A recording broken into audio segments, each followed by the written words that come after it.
Warning, censorship. Warning, censorship. So when I heard that the Legion didn't want people to speak because they thought that people were talking against government. I am not against government. I am against bad government. It would seem like it would be the ideal place to be raising these types of issues. I have to say I was shocked. To disallow these people from speaking about essential values of freedom in this country, I think it's horrible. It confirms how chaotic the world is right now in beliefs and everything else. I'm disappointed in them. It's a branch we've supported for many years. I don't know, I think it's an embarrassment. That's quite ironic, especially when somebody who I consider a patriot, who's fighting for the rights of Canada and all the craziness that's going on right now. Our vets went to war and fought for our freedoms of speech, freedoms of choice, and freedoms of assembly, etc. And when the Legion is supposed to be standing up for the vets, it goes against the whole grain of what they stood up for. I want to make sure everybody supports Legions. They need our support. Legions are dying throughout the province, and they really need our support, and it's too bad they didn't get this business tonight. Sheila Gunn Reid for Rebel News, and I have a question to ask you. If you speak out against oppressive government policy, does that mean you're some sort of anti-government radical worthy of complete deplatforming? Does being against the forced closure of businesses in your community or being against vaccine passports make you some sort of dangerous anarchist? Well, that's how the Royal Canadian Legion in Innisfail, Alberta is treating a local politician who's running for mayor there in that small central Alberta town. Now, you probably know the local politician involved here. If you're a regular Rebel News viewer, it's Glen Carritt of United We Roll. Remember United We Roll? Glen and a few hundred other truckers drove all the way from Alberta to Ottawa to bring Alberta's concerns to Justin Trudeau because we just couldn't get the Liberal government to listen to us otherwise. Glen's a good guy who cares deeply about his community. And I know that because previously Glen had been a town councillor who resigned in protest after his own town council investigated him for being anti-Black Lives Matter and not accepting the notion that his own town is somehow a racist hotbed. Glen also ran afoul of the local town council again when he supported businesses like Blades to Fades, that's the barbershop owned by dearly departed former Alberta Premier Ralph Klein's niece, Natalie. Glen supported her and other businesses who opted to open in defiance of the lockdown restrictions here in Alberta. And in full disclosure, Glen is also one of our Fight the Fines clients. Now, Fight the Fines is Rebel News' largest civil liberties project, well, ever, supported by the registered Canadian charity, the Democracy Fund, and supported by the generous donations from people like you at home, where we help people who have received a lockdown ticket fight that ticket in court at no cost to them. Glen received a lockdown ticket for hosting a campaign event with the Easter Bunny outside. Glen, though, he's undeterred. He's running a fierce mayoral campaign advocating for freedom and small businesses. You know, mainstream conservative things. Now, a few weeks ago, Glen booked a campaign event at the local Innisfail Royal Canadian Legion. And again, full disclosure, Rebel News has hosted an event in that exact location in the past because we like to support the Legion. We like the work that we do for our veterans and legions across the country are going broke. So we want to give them some business. Now, initially, after taking Glen's booking for a campaign event, the Legion backed out and then made some very strange comments to the media about Glen and the speakers he wanted to host at his town hall. Look at this. Following several public complaints, the Innisfail Royal Canadian Legion said it will not allow mayoral candidate Glen Carritt to host a town hall featuring two controversial speakers. However, Carritt, who countered the Legion's decision in a long and emotionally charged online video on August 8th, said the decision was based on a lack of information about the speakers, Dr. Roger Hodkinson and Marcel Latouche, and is demanding an apology from either the Legion's provincial or national command. However, Chris Pickard, manager of the Legion, said the decision was made following several complaints from several citizens at large and by at least one Legion member. So let's just stop right here. A local political pressure mob and only one member of the actual Legion. Let's go on here. Pickard said Glen had it booked under the pretense that it was part of his mayoral platform. No big deal. We're totally all about that. That's cool. We're helping him out. And then we started getting complaints, said Pickard, adding the Legion then started digging about the event and the planned speakers. And Pickard continues to go on. Turns out he had 2 keynote speakers coming, and it didn't seem to have anything to do with his mayoral platform. It's more of an anti-vax, anti-government sort of, angry rally, at which point we had to look at, does that contravene our bylaws? Now, just for clarity here, Dr. Roger Hodkinson is not an anti-vaxxer, but rather he's someone who is against forced vaccinations, and as one of Canada's most prominent pathologists, he might be an expert in the field here. And Marcel Latouche runs the Institute for Public Sector Accountability. He works for transparency at the municipal level. Both of these issues are Glen Carritt campaign issues. Sounds like a cheap cop-out from the management of the Legion, who, despite the sacrifices of our veterans who fought actual Nazis and the Taliban, gave in to a few angry phone calls from left-wing political activists in a small town. How brave. Anyway, so instead of taking the local media's word for everything here and taking the Legion's excuses at face value, I checked out the alleged dangerous anti-government event for myself. Because Glen didn't cancel his event. He just gave the business to someone else right across the street from the Legion. Check it out. I am not the expert. As mayor or council, I am not the expert. I am there simply to represent you, the people. So I will continue as mayor to bring in smarter people than myself, to learn from, to get their knowledge, and to find out which way to move a town or a city forward. I just wanted to ask you about the Legion initially canceling this event on Glen, because apparently Glen is some sort of anti-government radical. Yeah, it's very unfortunate. I think it's speaks poorly of our leadership in town and the pressure that's being applied on any dissenting opinions that are counter to the narrative. So yeah, it's very unfortunate. It would seem like it would be the ideal place to be raising these types of issues. I have to say I was shocked that they did this, and their reasons didn't seem reasonable to me. Yes, the organization that we see as upholding Canada and its rights and freedoms, fought for our freedoms. We try to honor that. At least on November 11th. But the rest of the year, I keep my poppy all year round. But to say that this isn't important, my goodness, we are on the verge of losing all of our freedoms and people asking for it. I'm confused. Yeah, I think it was terrible. People fought and died for freedom, and to disallow these people from speaking about essential values of freedom in this country, I think it's horrible. Isn't that disappointing for the local Legion? We all know what the Legion means, and for them to cancel it, it confirms how chaotic the world is right now in beliefs and everything else. I'm disappointed in them. It's a branch we've supported for many years. Cut. Well, not cut. It's just like, where are we at? How much chaos? When do we stand up and believe? Why are we worried? Who do you think canceled that? Who do you think complained? It wasn't the people. It's that group. Nobody wants another opinion. Like, I'm frustrated by it and very disappointed. Embarrassing?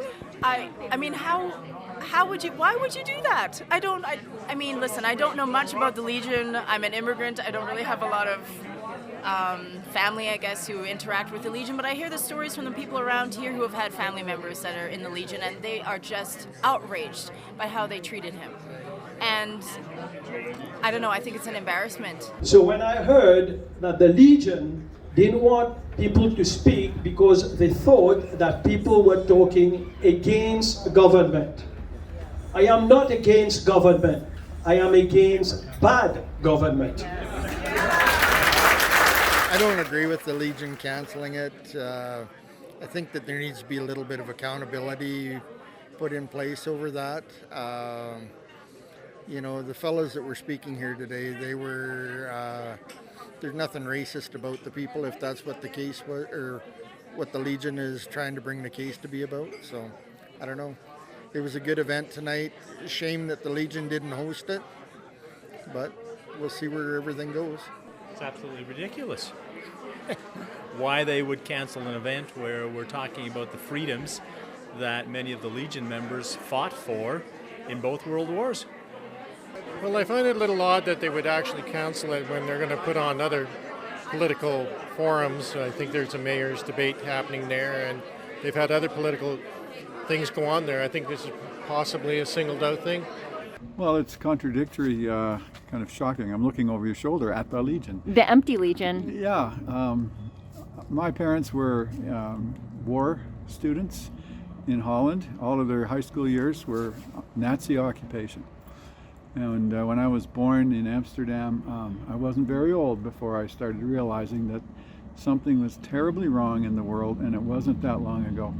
But I couldn't really get anyone to talk to me about it. So my whole life has been trying to understand, what is this blanket of untruth and mystery and pain that seems to drive everything, and why does the mainstream continue to just tell you to do a good job, achieve this, be satisfied with that, drink a little beer, have a small family, but don't ask deep questions. Yeah, that's quite ironic, especially when somebody who I consider a patriot, who's fighting for the rights of Canada and all the craziness that's going on right now. We see our freedoms being violated all over the place, and it just doesn't seem right. It's just a whole world of craziness that's happening, and I'm glad to see that people are standing up, like the new mayor candidate here in Innisfail, and a full house. I think people are getting the message, and there's a real revival, especially here in Alberta. A raft of new parties, the Maverick Party, the Wild Rose Independence Party, the PPC Party, and recently the new Derek Sloan Party. It's exciting times to be here in Alberta as people are waking up, and it's going to be one hell of an election. I think that's really confusing why they would do that. I didn't look too into it. I kind of caught wind of this really late, so I might not be the best to ask that question to, but I think of all places, they fought for our rights and freedom, so you think that they would want that spread around still right now. This is much bigger than COVID. This is democracy that's at stake here, and you better get that straight. Wake up. Masks, social distancing, travel bans, vaccines, lockdowns.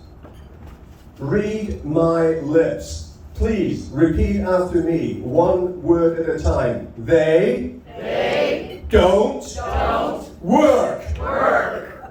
Glen Carritt, my favorite politician, the only politician in the world that I like and trust. Glen, I wanted to ask you first about the Legion canceling your event after they agreed to hold your event. Sort of give us the backstory. How did that all happen? Well, first of all, Sheila, thank you for the endorsement. It's quite an honor to be the only politician that you will endorse. I really appreciate that. It is an honor. The Legion canceled our event, and they had stated to me that my speakers and myself are anti-government, anti-establishment, and made an equate to the Sons of Odin, what happened in the Sons of Odin in Grand Prairie. There's no Sons of Odin here. I don't know how you got associated with that. Yeah, I don't know either. It's really crazy, really, in my mind, because I have no association with Sons of Odin, and it doesn't matter the way I looked at this. Even if a church went up and did a great event for the Legion, I'm still not associated. It's nothing to do with me, whether it was good, bad, or otherwise. You have to take each circumstance individually. So I was disappointed that the Legion did shut down our event, because our vets went to war and fought for our freedoms of speech, freedoms of choice, and freedoms of assembly, etc. And when the Legion is supposed to be standing up for the vets, it goes against the whole grain of what they stood up for. So I really believe they should have allowed us to have my speakers and speak in the event. They said that you can't be biased to one speaker, and that's their policy. And I would abide by that, no problem. But that's not the way it was presented to me. So, I just want to make it clear that I want to make sure everybody supports Legions. They need our support. Legions are dying throughout the province, and they really need our support. And it's too bad they didn't get this business tonight, because I really got to thank Ellie and Gus and the gang from the Fireside in Innisfail that stepped up when they heard that the Legion canceled, and they hosted this event. We had probably close to 250 people here, and the rest, well, about 200, I think, and somewhere outside. But there was a great crowd, standing room only, and they did a great job with great food, and we supported a small business in town, and it's great. They've been supporting me, and I'll support them. And this idea that you are somehow anti-government, I mean, you're literally running to be the mayor. That I would not describe someone as anti-government when they want to be in government. Yeah, exactly. I'm running for mayor. I'm probably not your typical politician, but I am anti-bad government. You know, if there's been restrictions, I've stood up against the restrictions and stood up for small business all along. And I believe our government overreach in this regard was way overreaching. So that's why I stood up against it. So I'm anti-bad government, or whatever government policies that I don't believe to be true. But to tote somebody as anti-government is just a label that they want to use against you. And I mean, as long as I've known you, which is a few years now, I've known you to be a staunch advocate of the Canadian Forces and our veterans. I mean, on your fire truck that you took all the way to Ottawa, you have, you know, symbols of veterans. You have a mural of veterans on your truck. Yeah, absolutely. When we designed the mural that I put on my truck for signatures to go across Canada, that we have over 25,000 signatures on that truck. It's got veterans on it. I have the tattoo on my leg that's got veterans on it. My dad fought in the war, to fight for our freedom. So I very much stand up for vets, and again, I want to continue to support the Legion. I hope everybody does. But let's maybe write the provincial command and the national command and get them to open up free speech and have different speakers in their legions, so that we can hear every point of view and make an informative decision. Now, I don't think that this decision was the legions alone. I think they were pushed into it, probably for political reasons. There seems to be an anti-Glen cabal here in town that you've been fighting against for a very long time. What do you think motivated their decision? Yeah, there's no doubt that I've been attacked. Our paper, attacks me and totes me as, an anti-masker, an anti-vaxxer, and an anti-government, etc. And I'm not anti anything. I'm about freedom of choice, and for everybody to make that choice themselves. So, yeah, the decision could have came from anywhere, and there was definitely probably some pressure from different avenues that created that decision. But it is what it is. We prevailed, and we moved forward, and we had our speakers here, and we had, it turned out to be great. We had a really great intimate event with great food and great drink and great people. So couldn't have been better. I'm really glad that I was here, because I really don't like deplatforming. So I'm happy to see you sort of climb over the cancel culture mob and hold a really great event where a lot of interesting ideas were exchanged and people wanted to hear a different point of view, and we haven't been able to hear it on social media and on some of the larger video platforms, YouTube in particular. Yeah, it's one thing to watch Dr. Hodkinson and Marcel Latouche, who's the president of Public Sector Accountability, to speak on on YouTube, and I've had them on my shows a few times. But to hear them in person and to actually see their passion and how they feel about it and listen to their credentials, it's very important to see this in person. And it was so great to have them come out. I'm so grateful that I'll always reach out to good speakers and knowledgeable people when I become mayor, because I'm not the expert on any of that stuff, but I will reach out to those experts, and it's great to see them in person. Well, Glenn, I want to thank you for not bowing to the cancel culture mob. I also want to thank you for the pizza and the birthday cake, because it was your birthday and we had a little surprise party for you. And I want to thank you for always being a strong advocate for your community and for small businesses. Even when it comes at great personal cost, you had to resign your position on town council in protest, and you are a Fight the Fines client. Yeah, I am fighting a $1,200 fine that Rebel Media is helping me fight. My court date is coming up in November.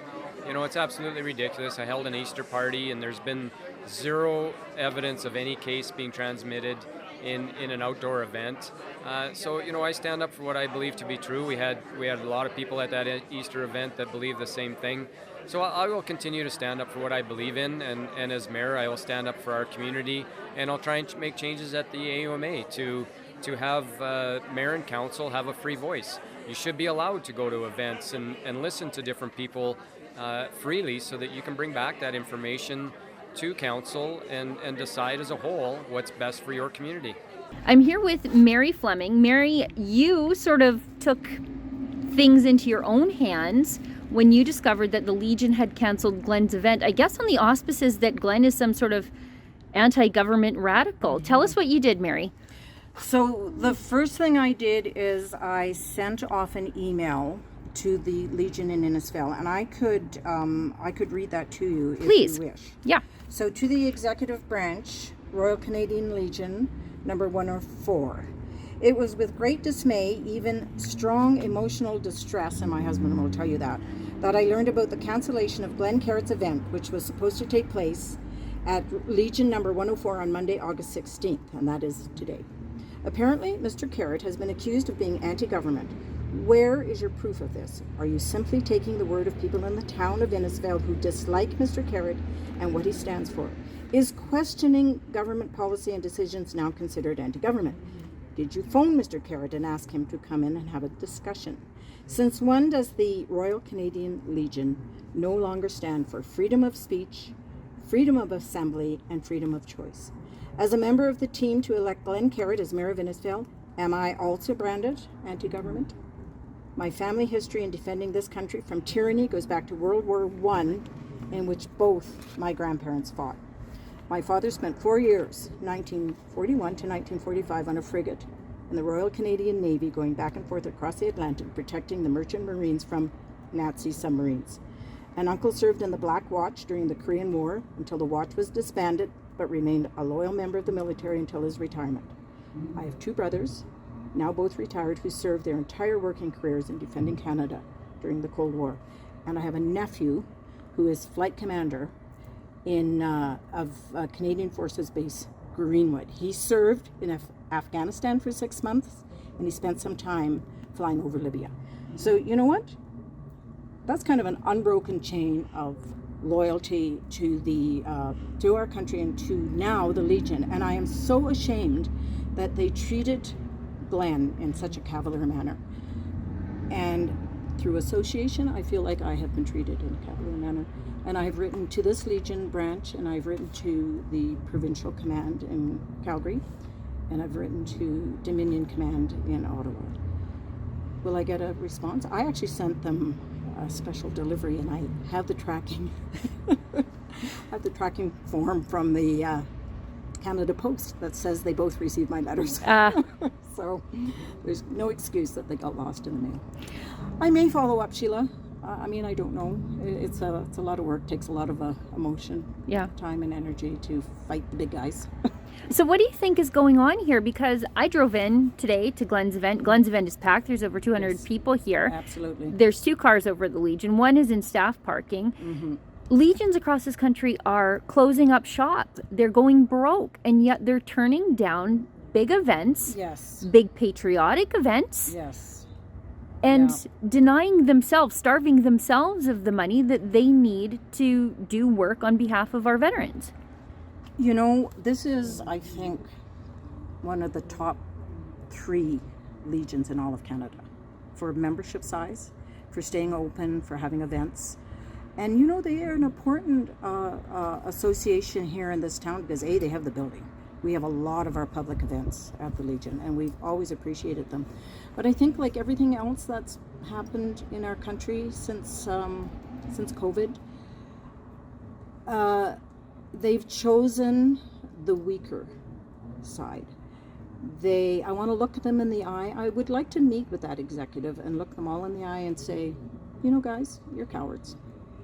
I wouldn't want you on my team if it came to going to war, because I don't think I could depend on you. And that's what I would like to say to them. Woo, look at all those dangerous anti-vax, anti-government radicals. Now, normally I would say the Legion deserves to go broke for going woke and throwing away all the sacrifices of our veterans in defense of free speech and the right to engage in political discourse freely and peacefully in a free country. But our veterans need a place still. So maybe it's time for the Legion to hear from the thousands of Canadians all across this country who joined the Legion to support our veterans, just like I did when I joined the Legion, to honor them and remember them and what they fought for all of us. It's time for the Legion in this country to decide if it cares more about the opinion of one alleged crank in the small town of Innisfail, Alberta, or the rest of us who are cheering for the Legion to go on and remember what it was. And I know Glen. I know him personally. I think it speaks a lot to his character that even after the Legion canceled him and the management there said outlandish things about him in the media, he didn't take it personally. And he still called on the rest of us Canadians to support the Legion as an organization because of the valuable work that they do. For Rebel News, I'm Sheila Gunn Reid. Friends, today's story was a story of cancel culture, and it permeates everything, including the federal election campaign. Leaders of the federal party, members of parliament, they're refusing to take questions from Rebel News reporters because we're going to ask real questions. They're canceling our tough questions, but we're still going to do our best to try to ask them because we think they're questions you at home want answers to. To support our ongoing federal election coverage, please go to realreporters.ca.